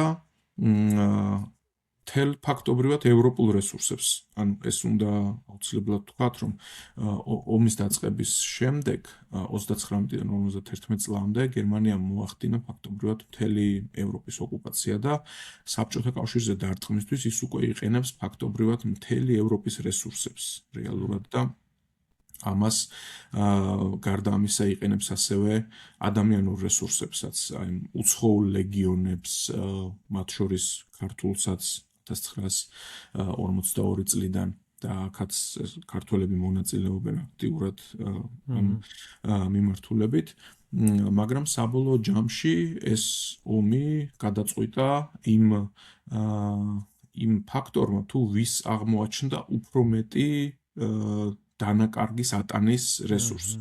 და ეს აღმოაჩნდა საბჭოთა კავშირს, ამერიკის შეერთებულ შტატებსა და დიდ ბრიტანეთს გაერთიანებულ სამეფოს ერთობლიობაში. ეს უნდა აუცილებლად გავითვალისწინოთ. თან გერმანიის რესურსები საკმაოდ მიუხედავად იმისა, რომ ევროპას კონტროლებდა უკვე 41 წლისთვის, მაინც უფრო მწირი იყო ვიდრე საბჭოთა კავშირისა და ამერიკის შეერთებული შტატების და ბრიტანეთის ამ დროს ჯერ კიდევ იმპერია. ბრიტანეთის ჯერ დაშლილი და მასაც საკმაოდ დიდი რესურსები აქვს, როგორც ადამიანური, ასევე მადნეულის თვალსაზრისით და ასე შემდეგ ინდოეთიდან, სამხრეთ აფრიკიდან და ასე შემდეგ ავსტრალიიდან. ეკონომიკურად ძლიერდება, ასე ვთქვით, დიდი ბრიტანეთი პარალელურად. ჩვენ შეგვიძლია ასევე, რადგანაც ომზე ვსაუბრობთ და ეს საქართველოს ეხება, ვახსენოთ ის ქართველები, რომლებიც ომის მეორე მხარეს იბრძოდნენ გერმანელების მხარეს. ეს იყო დიდი რაოდენობა ადამიანებისა, რასაც ხშირად საქართველოში არ უყურებენ თლათ ისე სერიოზულად, ყველა აღიქვავს ამ ომს როგორც უშუალოდ მხოლოდ ერთ მხარეს მეომარ ქართველებს, მაგრამ სინამდვილეში საკმაოდ ისეთი საკითხი არის, ანუ რომ გერმანელებს მოეხერხებინათ კავკასიის აღება, ამ შემთხვევაში რა იქნებოდა, ხო, სავარაუდოდ მხარეს შეიცვლიდა საქართველოს იქიდან გამომდინარე, რომ მეორე მხარეს არსებობდა დიდი რაოდენობა ქართველებისა, რომლებიც თანამშრომლობდნენ გერმანიასთან და ეს ისტორია ძალიან საინტერესოა.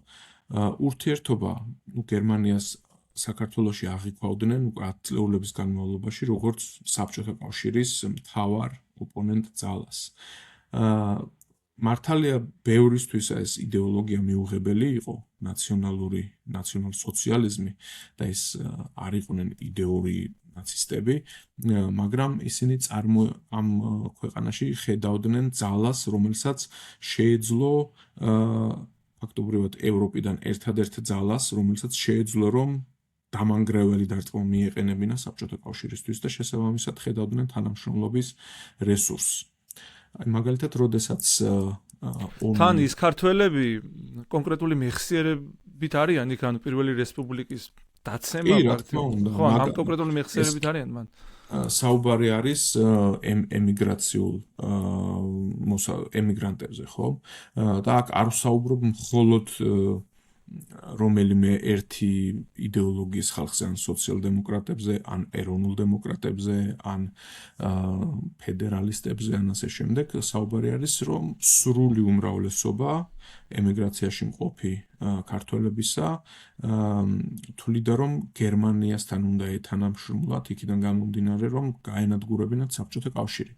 და ეხლა თან ისიც უნდა ამ შემთხვევაში ჩდება კითხვა, რომ აი ეს რას უშვებოდნენ ებრაელებს და ასე შემდეგ. ეს ყველაფერი ომის დასაწყისში არ არის მომხდარი ჯერ. ეს ხდება შემდეგ 42-43 წლებში ხდება ძირითადად ეს მასობრივი განადგურება ებრაელების. გარდა ამისა, არსებობს ასევე ეს გამოცდილება, ხო?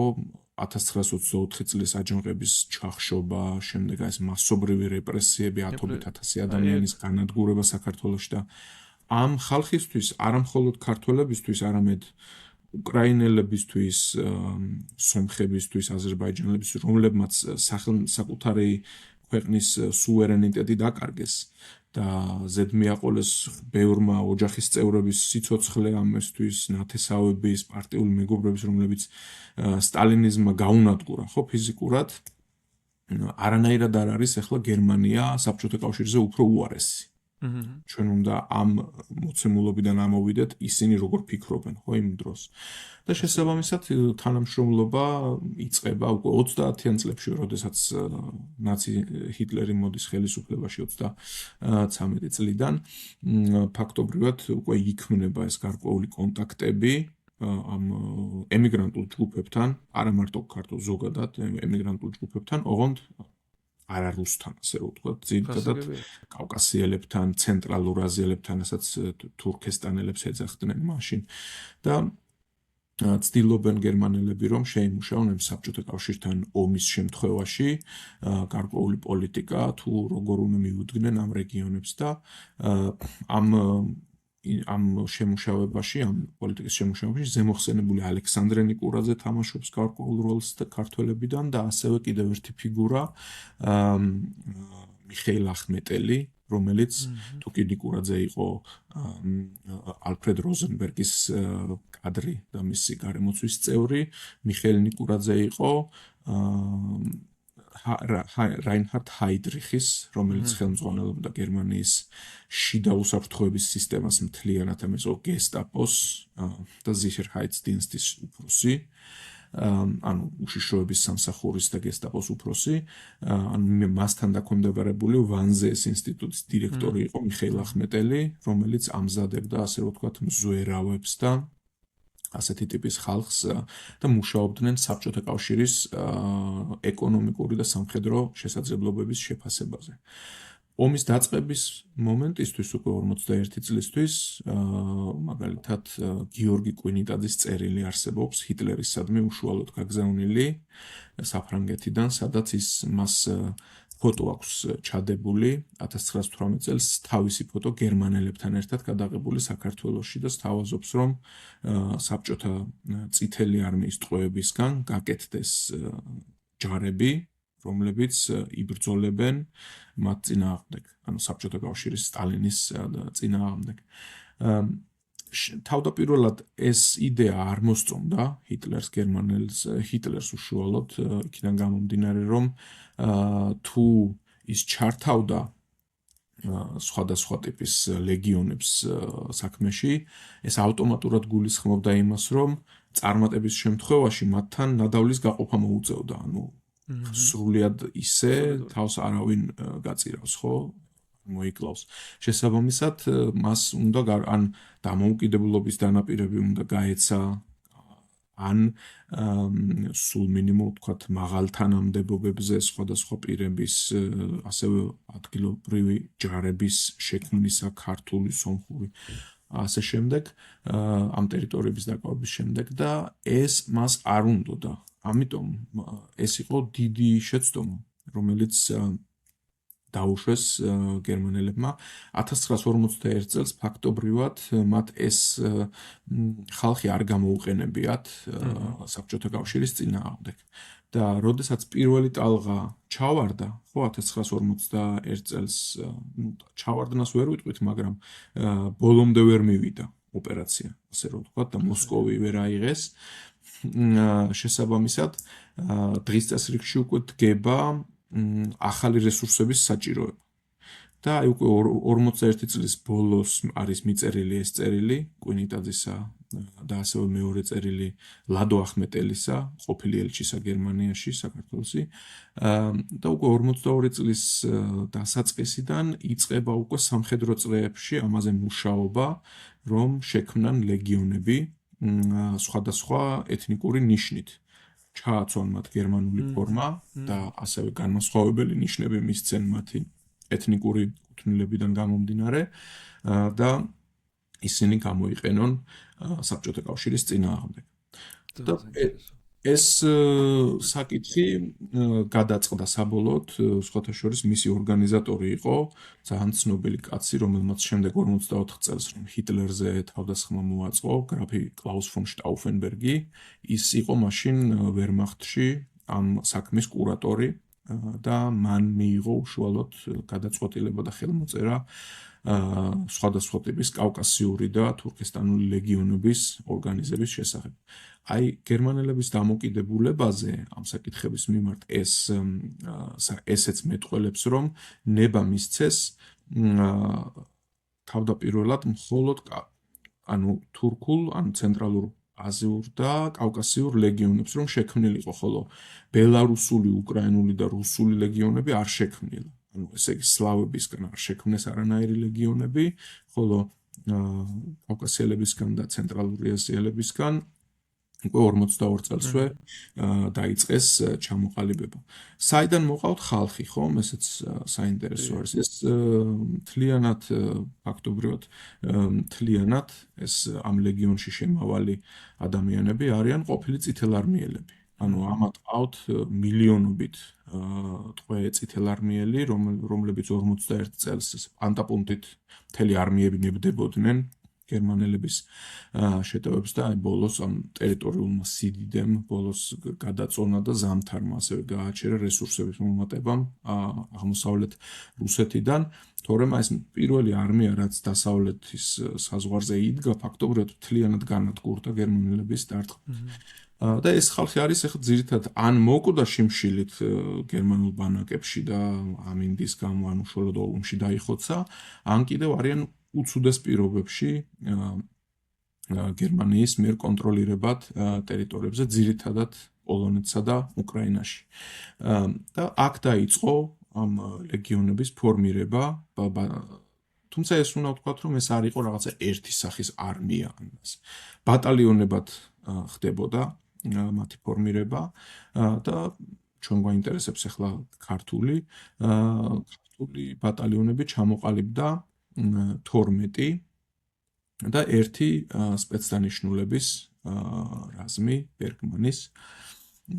ესე იგი, მთლიანობაში ადამიანების რაოდენობა, რომელიც უშუალოდ იარაღით იბრძოდა, ხომ, ბატალიონებზე უნდა ჩავთვალოთ დაახლოებით 900, 915, 920 ესეთი იყო თითო ბატალიონის შემადგენლობა. ნუ დაახლოებით რო ვთქვათ, ეს არის სადღაც 13,000 ადამიანი, რომლებიც იბრძოდნენ უშუალოდ იარაღით, მაგრამ საერთო ჯამში კიდევ იყო უკან მომარაგების ბატალიონები და ასე შემდეგ, რომლებიც არმიას ეხმარებოდნენ ზურგიდან, გერმანიის არმიას, აქ კიდევ იყო დიდი რაოდენობა ადამიანებისა. საერთო ჯამში ავდივართ თუ ყველაფერს შევაჯამებთ გერმანელების მხარეს მებრძოლ ქართველებზე დაახლოებით 30-35,000 კაცზე. სერიოზული რაოდენობა, საქართველოს მეოთელ ჯარზე მეტია. და ეს რაოდენობა ომობდა გერმანელების მხარეს. თუმცა აქაც არის განსხვავებები, ანუ აქ ყველა არ ომობდა უშუალოდ ფრონტის წინა ხაზზე, ისევე როგორც საბჭოთა მხარეს ბრიგადებზე ვთქვით, იქ ზოგი საერთოდ არ იყო ფრონტის ხაზზე ნამყოფი. ამ შემთხვევაშიც მათი მიზანი, ეს კიდევ უფრო სპეციფიკური ამბავია, იმიტომ რომ ესენი შეიქმნენ არაზოგადად გერმანიისთვის საბრძოლოდ, არამედ მათი მიზანი იყო კავკასიაში შესვლაში გერმანელების დახმარება. და ამაში უნდათ გერმანელებს მათი გამოყენება, რომ ზოგადად мотиваცია ჰქონდათ. და რადგანაც კავკასიის ბრძოლები 1942 წლის ზაფხულში მიდიოდა კავკასიისთვის ზაფხულიდან, ფაქტობრივად ვერ მოესწრო მათი დიდი ნაწილის, ქართველების დიდი ნაწილის სათანადოდ გადამზადება და მხოლოდ 2-3 შენაერთმა მიიღო მონაწილეობა უშუალოდ საბრძოლო მოქმედებებში კავკასიის საზღვარზე, კავკასიის მთებში 795 და 796 ბატალიონებმა და სპეცდანიშნულების ბატალიონმა ბერგმანმა. რომელიც განსაკუთრებით მაღალი მომზადებით და საბრძოლო უნარებით გამოირჩეოდა.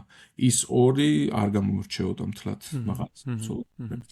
795 ბატალიონი სხვათა შორის იყო ზუსტად ის, რომელიც იდგა 392 საბჭოთა ბრიგადის, ქართული ბრიგადის პირისპირ მთებში, ჩრდილოეთ კავკასიის ტერიტორიაზე და ფაქტობრივად ხდებოდა ამ ბატალიონის მიერ, რომელშიც შალვა მაღლაკელიძე იყო ბატალიონის მეთაურის თანაშემწე. 795 ბატალიონის გერმანულის. ამ ბატალიონის მთავარი დანიშნულება ფაქტობრივად იყო სადეზინფორმაციო კამპანიის წარმოება, აი პროსაბჭოური ქართული ბრიგადის 392 ბრიგადის წინააღმდეგ და დიდი რაოდენობით ადამიანები გადაიბირეს გერმანელების მხარეს, ანუ ხმის გამაძლიერებლებით მუშაობდნენ, რომ გადმოდით ჩვენ მხარეს და გერმანელები აქ არაფერს არ გვიპირებენ და ასე შემდეგ, დამოუკიდებლობას გამოაცხადებთ და ასე შემდეგ და იქიდან გამომდინარე, რომ ბრძოლის უნარიანობა ზოგადად არც საბჭოელების მხარეს მებრძოლ ქართველებისა და არც გერმანელების მხარეს მებრძოლ ძალიან ის არ იყო, ასე ვთქვათ, მაღალი მაჩვენებელი ბრძოლის სურვილისა. ეს გადმოსვლა ხდებოდა როგორც გერმანელებიდან იქით მხარეს, საბჭოელების მხარეს, ასევე საბჭოელების მხრიდან კიდევ უფრო დიდი რაოდენობით გერმანელების მხარეს იყო შემთხვევა, რომ ერთად 800, რომ მარტო ამ 795 ბატალიონმა 800 კაცი გადაიყვანა ამ 392 ბრიგადიდან და შემდეგ მოხსნეს საერთოდ ეს ბრიგადა და გადაიყვანეს თურქეთთან საზღვარზე, რადგან ჩათვალეს ნაკლებად სანდოდ. მეორე ბატალიონი, ბერგმანის სპეციალური დანიშნულების ბატალიონი, 414 ბრიგადის პირისპირ იდგა და სხვათა შორის ესეც მუშაობდა ამ პროპაგანდისტული კუთხით და მანაც დიდი რაოდენობით ხალხი გადაიბირა გერმანელების მხარეს, რომელიც გადარბოდნენ ხასსიქით.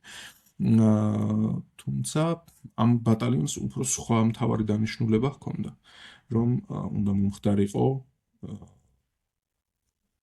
თბილისის დაკავება ამ ბატალიონის მიერ. თუ გერმანელები აიღებდნენ საქართველოს და ფაქტობრივად მათ უნდა გაეკონტროლებინათ შემდეგ ესე ავანგარდში იქნებოდნენ დედაქალაქის აღებისა.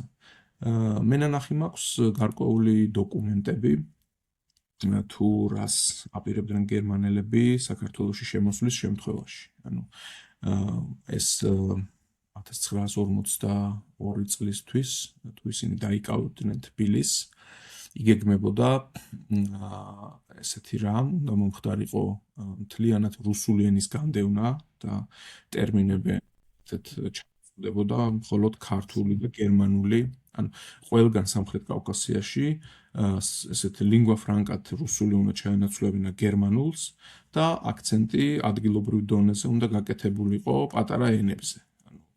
ქართულზე, სომხურზე, აზერბაიჯანულზე და ასე შემდეგ.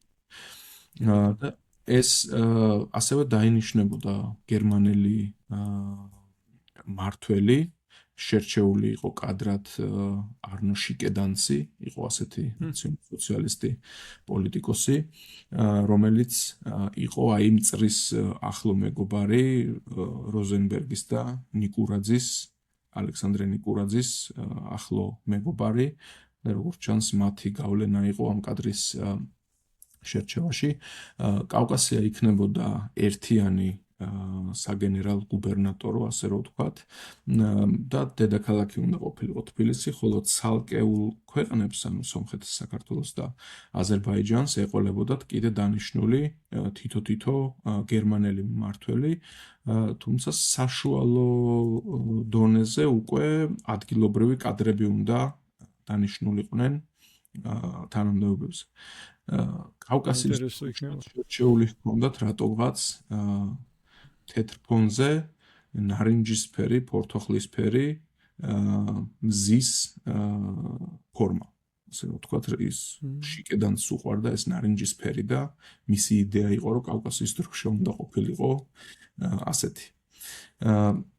რაც შეეხება ფუნქციას და დანიშნულებას, ხო, ჯერ დევნაზეც რო ვთქვათ, რა მოხდებოდა ხო შემოსვლის შემთხვევაში, ამაზე სხვათა შორის წიგნის დაწერაც შეიძლება არსებული დოკუმენტაციის მიხედვით რა მოხდებოდა. ნუ ცხადია ბოლშევიკების დევნა გარდაუვალი იქნებოდა, დიდ ნაწილს ალბათ ფიზიკურადაც გაანადგურებდნენ, რაც შეეხება ებრაელებს, მე ვფიქრობ, რომ შესაძლებელი არის, რომ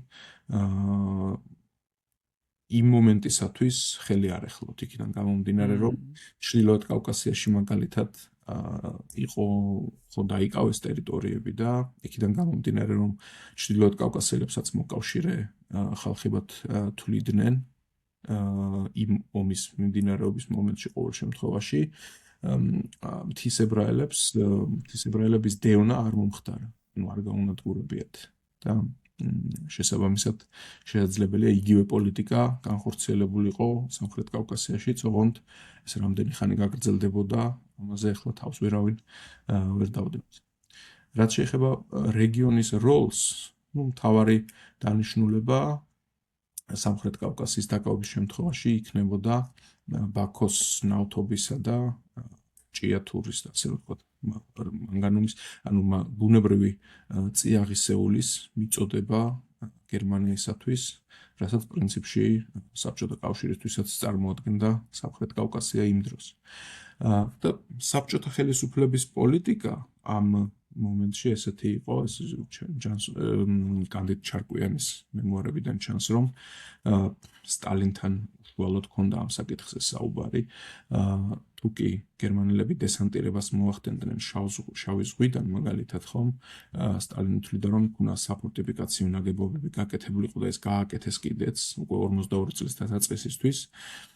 შემდეგ თითოეული ქალაქისთვის უნდა ებრძოლათ ბოლომდე, თუ მაინც ვერ შეაკავებდნენ გერმანელებს, აქაც მაშინ შემდეგი ესეთი ფორპოსტი უნდა ყოფილიყო ლიხის ქედი და შემდეგ იგივე თუ ლიხის ქედსაც გადანახავდნენ გერმანელები, მაშინ უნდა გაგრძელებულიყო ბრძოლა აღმოსავლეთ საქართველოში, რომ მთავარი იყო, რომ როგორმე ბაქოს ნავთობის არ მოეხერხებინათ გერმანელებს ხელში ჩაგდება. ეს იყო მთავარი მიზანი საბჭოთა ხელისუფლების. ბარემ გიორგი, ახლა საუბრობთ ჩვენი ბოლო 10 წუთი თუ რამდენიც დაჭირდება მოვახმაროთ ამ კითხვას. მე მაინტერესებს ჩვენ საუბრის მომენტში შევეხეთ ზოგადად სტალინის ფენომენის რომანტიზებას, მის კულტივიზაციას, ხო, როგორც გამორჩეული ბელადის ლიდერის და ასე შემდეგ და მხსნელის. ეს გარკვეულწილად უკავშირდება მის მიერ მოკლედ რუსეთის საპატრიარქოს მხარდაჭერას, ეკლესიის თემის ხელახლარი აქტუალიზებას, ხო, როგორც რუსეთთან მიმართებაში, ასევე საქართველოსთან მიმართებაში, ხო, იმისთვის რომ მის მიერ ესე იგი მოთხოვნილი მსხვერპლი საბჭოთა კავშირისგან გარკვეულწილად ლეგიტიმური ყოფილიყო და მისი ნაციონალიზაცია მოეხდინა და ეს პროცესები როგორც ვიცი იწყება 1953 წლიდან რა, აი მან რა ხდება, როგორ იწყებს და რატომ იწყებს სტალინი კომუნიკაციას სასულიერო თემასთან, ასე ვთქვათ. ეს არის ძალიან საინტერესო და ამავდროულად რთული საკითხიც, რადგან 1953 წლისთვის შეგვიძლია ვთქვათ, რომ ძირითადი გარდატეხა უკვე შეტანილია ომში, ხომ და ასე რომ ვთქვათ, ეკლესიის გამოყენება შიდა მიზნებისთვის, რომ ის მომხდარიყო ნაციონალიზმის აღმავლობა და ასე შემდეგ, რაც 51 წლიდან ისედაც მიდიოდა სხვადასხვა სააგიტაციო ჯგუფების მიერ, სააგიტაციო ჯგუფები იქმნებოდა სხვა დიდ ქალაქებში განსაკუთრებით, რომლებიც დადიოდნენ და ასე რომ ვთქვათ, საბჭოთა პატრიოტიზმს აღვივებდნენ მაქსიმალურად, ხო? აი იქ მაშინ ეკლესია არ გამოუყენებია დიდად სტალინს, მაგრამ 53 წლიდან როგორც ჩანს, ეს უფრო აი საგარეო კუთხით მის ლეგიტიმაციას ამერიკის შეერთებულ შტატებთან და ბრიტანეთთან ურთიერთობის თვალსაზრისით, რადგან მათი მხრიდანაც მოდიოდა ეს ამერიკელების და ბრიტანელების მხრიდან ეკლესიის მიმართ უფრო ლოიალურობის გამოჩენა.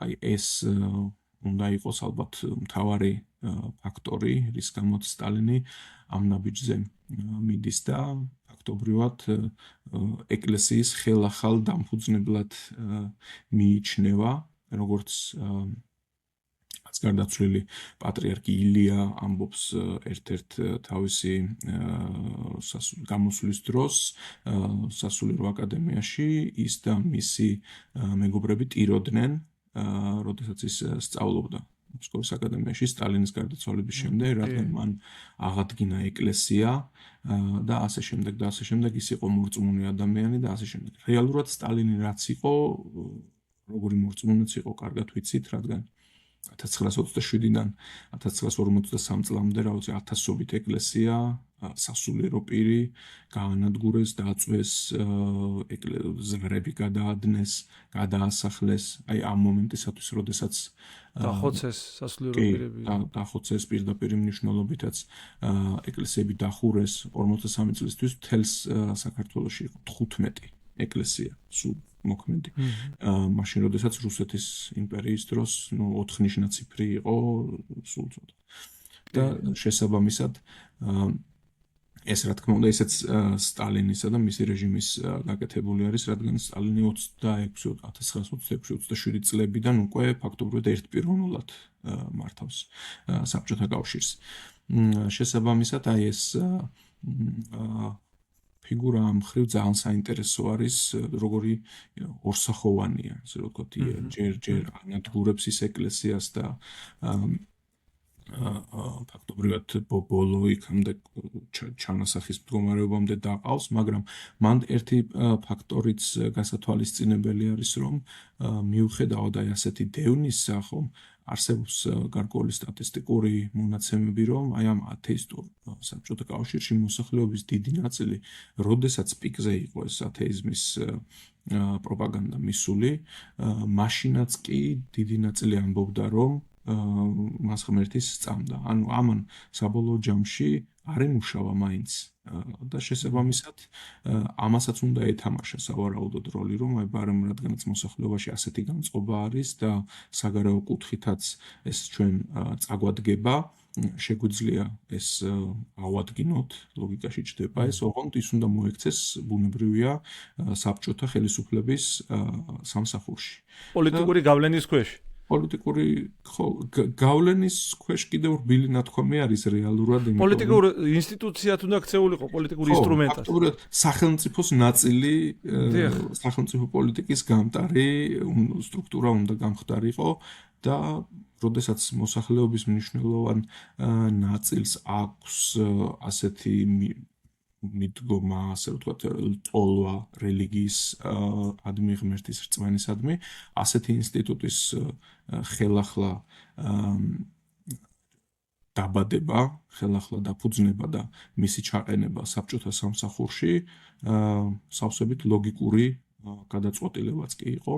ეს ეკლესია ფაქტობრივად საბჭოთა უშიშროებას დაუქვემდებარეს, პოლკოვნიკი კარპოვი იყო მისი პირველი ადრე, ასე რომ ვთქვათ, რომელიც კურირებდა ამ სფეროს და შემდეგ ასე რომ ვთქვათ, მიტროპოლიტი სერგი საქართველოდან კალისტრატე ცინცაძე წერილებს წერდნენ უამრავს, რომ ომის განმავლობაში რომ ისინი ფაქტობრივად ღიად მხარს უჭერენ საბჭოთა ხელისუფლებას და ასე შემდეგ და ასე შემდეგ, რომ ეს ბრძოლა მართლმადიდებლებისთვის არის განსაკუთრებით მნიშვნელოვანი და შესაბამისად დაანახეს მათ ხელისუფლებას, რომ მათი მხარდაჭერის იმედი შეიძლებოდა თქონოდათ მორწმუნე ადამიანების საბჭოთა სახელმწიფოსადმი ნდობის გაღრმავების თვალსაზრისით. და შესაბამისად ასე მოხდა ფაქტობრივად ეკლესიის ხელახალი დაბადება და მისი რეალური დამფუძნებელი მართლა სტალინია. საბჭოთა კავშირი რუსეთის საქართველოს ან მართლმადიდებლური ეკლესიების რეალური დამფუძნებელი არის არა ჩვენ არ უნდა ვეძებოთ რაღაც შორეულ წარსულში, არამედ ეს არის სტალინი, იოსებ სტალინი, რომელმაც შექმნა 1953 წლიდან მოყოლებული წითელი სამღვდელოება. მაშინვე ცნობს ხოთა შორის საქართველოს საპატრიარქო თუ არ ვწდები სტალინმა და რუსეთის ეკლესიამ. იმისთვის რომ პირველივე 44 წელს 1944 წელს სცნო ფაქტობრივად მაშინვე და შესაბამისად გარკვეულ რაღაცებზე მოხდა შეთანხმება სხვადასხვა ესეთი მცირედი განსხვავებები რაც არსებობდა და ამის შემდეგ კალისტრატე ცინცაძე უკვე საქართველოს კათოლიკოსი ხდება თან ისიც უნდა გავითვალისწინოთ რომ მისი ოჯახის წევრები ყავდა სტალინის განადგურებული ძალიან საინტერესო ბიოგრაფიის ადამიანია კი მაგრამ ის მაინც არასოდეს არ ყოფილა რომ რამე ესე თქვათ რამე საწინააღმდეგო თუნდაც ერთხელ განეცხადებინოს საბჭოთა ხელისუფლების წინააღმდეგ ბოლომდე უერთგულა მან პრაქტიკულად უერთგულა კი ხელახლა დაბადებულ საბჭოთა მართლმადიდებლურ ეკლესიას და საბჭოთა კავშირს როგორც სახელმწიფოს. და ეს ფაქტობრივად 1953-54 წლების და ხელახალი დაბადების შემდეგ შეიქმნა უშუალოდ სამოქალაქო სტრუქტურები საბჭოთა კავშირში, რომელიც მართავდნენ პირდაპირ ინსტიტუციას. ეს იყო ეს მინისტრთა თავდაპირველად უშუალოდ მოსკოვიდან ხდებოდა ყველაფრის კონტროლი. ხოლო შემდეგ უკვე საქართველოში შეიქმნა იქ ადგილობრივ მინისტრთა საბჭოსთან არსებული რელიგიური და საკულტო საკითხების კომიტეტი, ინსტიტუტი. ეს 1957 წელს მოხდა და შემდეგ ეს ინსტიტუტი იყო უშუალო მაკონტროლებელი ეკლესიისა ბოლომდე, საბჭოთა კავშირის აღსასრულამდე, 1991 წლამდე საერო პირები პირდაპირ აკონტროლებდნენ პატრიარქებს, ის პატრიარქები ვალდებულები იყვნენ, რომ მათთვის ინფორმაცია მიეტანათ, ასე რომ ვთქვათ, სიტყვებიც კი შეეთანხმებინათ წინსწრებით სხვადასხვა მნიშვნელოვან საკითხებთან დაკავშირებით და ასე შეიქმნა ფაქტობრივად ის ეკლესია, რომელიც დღესაც გვაქვს საქართველოში და რომელიც მთლიანად არის დაკავშირებული რუსეთთან ძალიან მნიშვნელოვნად. იდეოლოგიასთან ანუ რეალურად ჩვენ სახეზე მივიღეთ იმ დროის გადმოსახედიდან რუსული მართლმადიდებლობა, რომელიც მართლმადიდებლობის დასაცავად მიმდინარეობდა პრაქტიკულად მეორე მსოფლიო ომის მეორე ნაწილი ძირითადად ანუ წახალისებული იყო სულიერი ადამიანები იმისთვის რომ დაეცვათ ასე ვთქვათ რუსული მართლმადიდებლობა და მართლმადიდებლობის ეგიდით მოხდა თავარი იდეის გაყალბება და შესაბამისად ეკლესიის ინსტრუმენტალიზება როგორც პოლიტიკური ესე იგი ინსტიტუტის.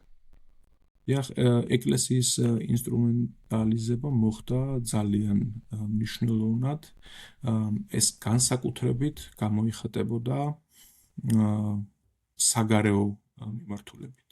აი ამაზე უფრო ჩემზე უფრო კომპეტენტური ხალხი არსებობს, ვინც დეტალურად შეგიძლიათ მიიწვიოთ და ალაპარაკოთ.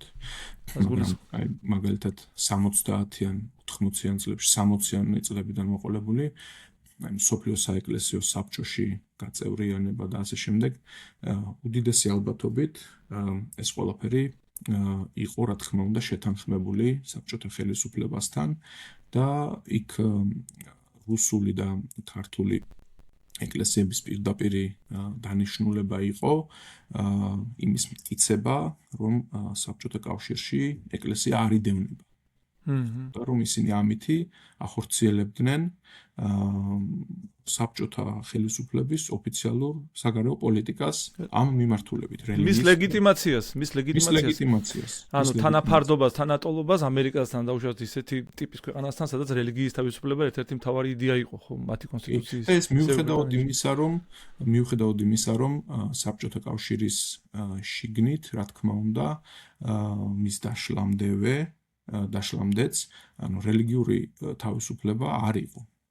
მართალია ეკლესია არსებობდა როგორც ასეთი და რაოდენობამაც მოიმატა, თქვათ ეკლესიის და ოდნავ შეიძლება მასში მოსიარულე ხალხის რაოდენობამაც, მაგრამ იმის თქმა, რომ 70-იან წლებში, 60-იან და 80-იან წლებში თავისუფლება იყო ამ თვალსაზრისით, არა.